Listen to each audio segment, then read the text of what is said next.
ଭାବପ୍ରବଣତା ହବା ଭଲ ନୁହେଁ। ତମ ଗାଁ କଷ୍ଟ କଥାରେ ତମେ ରାଜି ହେଇଯାଅ, ରାଜି ହେଇଯାଅ। ତମେ ପୁଣି ସେଇ କଥା କହିଲ?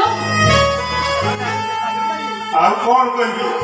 ତମେ ଯେତିକି ଟଙ୍କା ଆଇସ୍କ୍ରିମ ଗୁପଚୁପରେ ଖର୍ଚ୍ଚ କର ସେତିକି ଟଙ୍କା ମୁଁ ଆଜି ପର୍ଯ୍ୟନ୍ତ ମୋ ହାତରେ ଧରିନି।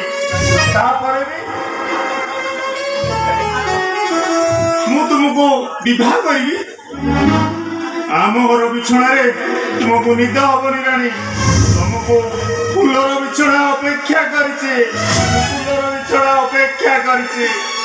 ବିଛଣା ବଦଳେଇ ଦେଲେ ଭଲ ନିଦ ହୁଏ ବୋଲି ଯେଉଁ ମୋ ମତରେ ସେମାନେ ହଉଛନ୍ତି ଗୋଟେ ଗୋଟେ ନିର୍ଭର। ଓହୋ ତମେ ବୁଝୁନ କାହିଁକି? ଓହୋ ତମେ ବୁଝୁନ କାହିଁକି ରାଣୀ? ମୁଁ ଠିକ ବୁଝୁଛି, ତମେ ମୋ କଥା ବୁଝିପାରୁନ।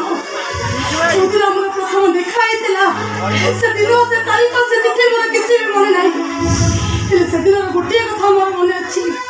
ସେଦିନ ଆମେ କେହି କାହାର ଷ୍ଟାଣ୍ଡାର୍ଡ ଖୋଜି ନଥିଲେ।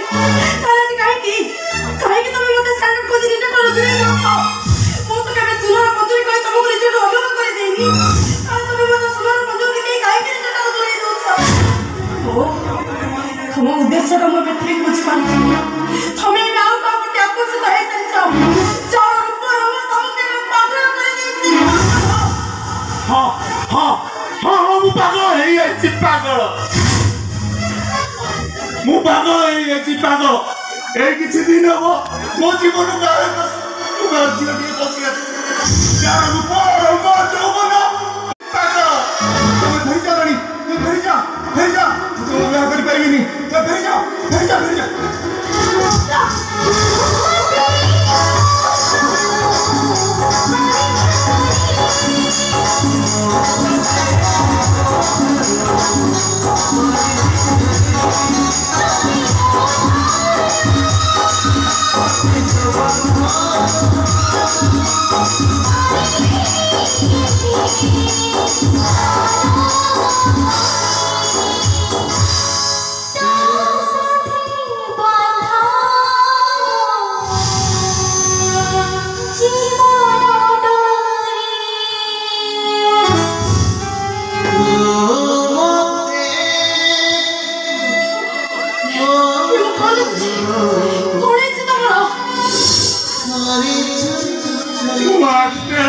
ଅନ୍ଧ ହେଇଯାଇଛି।